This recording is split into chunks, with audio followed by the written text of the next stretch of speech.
तो संगवारी हो, जय खंड के दिलवाला की तरफ से आप मन के हार्दिक दिल से आभार है, स्वागत है। आप ज़्यादा से ज़्यादा संख्या में हमारे चैनल से जुड़ो और हमारे चैनल ला सब्सक्राइब करो, लाइक करो, शेयर करो। हमारे चैनल के नाम है छत्तीसगढ़ मनोरंजन। हमारे गीत आते हैं वीडियो के रूप में, जेकर बोल है दिलवाला टूराता दीवाना हो गए तोरबो। तो ज़्यादा से ज़्यादा लाइक करो, शेयर करो, संगवारी हो, और हम मैं दुलार रखे रहो। जय जोहार।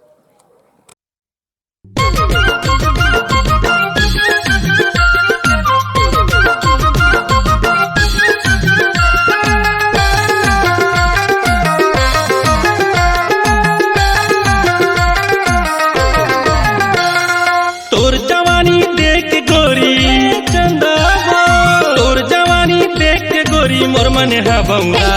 दिल वाला टूराता दीवाना हो गयो तोरू, दिल वाला टूराता दीवाना हो गयो तोरू। तोर जवानी देख के गोरी ए चंदा रे, तोर जवानी देख के गोरी मोर मन है बउरा। दिल वाला टूराता दीवाना हो गयो तोरू, दिल वाला टूराता दीवाना हो गयो तोरू।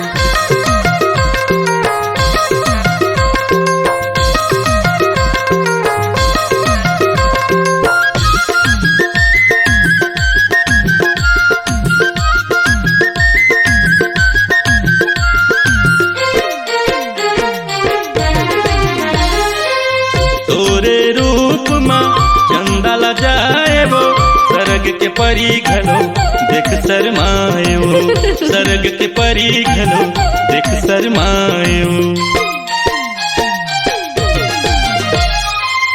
तोरे रूप में चंदा ला जाए वो, सरग के परी घलो देख शरमायो, सरग के परी घलो देख शरमायो। तोर माया माँ पैहा हो गे चंदा रे, तोर माया माँ पैहा हो गयो दिल धक धकाए।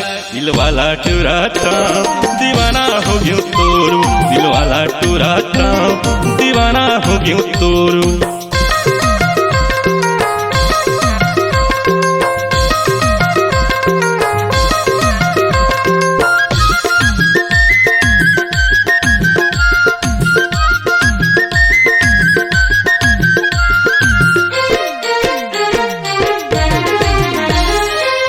तोरे चूंदी माँ गजरा लगाए वो, बेनी हला के टूरी मुलारी छाए वो, बेनी हला के टूरी मुलारी छाए वो।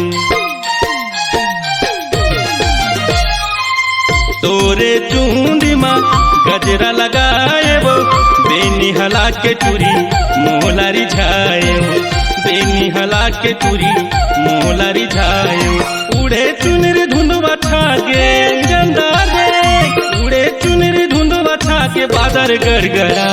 दिल वाला टूराता दीवाना हो गयो तोरू, दिल वाला टूराता दीवाना हो गयो तोरू।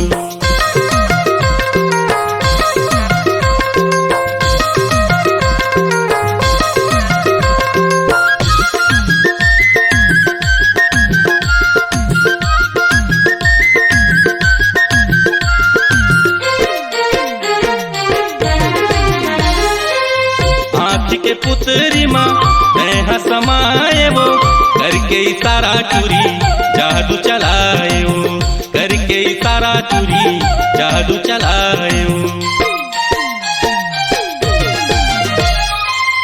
आँख के पुतरी माँ मैं समाए वो, करके इशारा टूरी जादू चलाए वो, करके इशारा टूरी जादू चलाए वो। तोर बिना दिल नहीं लागे चंदा रे, तोर बिना मन नहीं लागे कहीं नहीं सुहाए। दिल वाला टूराता दीवाना हो गयो तोरू, दिल वाला टूराता दीवाना हो गयो तोरू, दिल वाला टूराता दीवाना हो गयो तोरू, दिल वाला टूराता दीवाना हो गयो तोरू, दिल वाला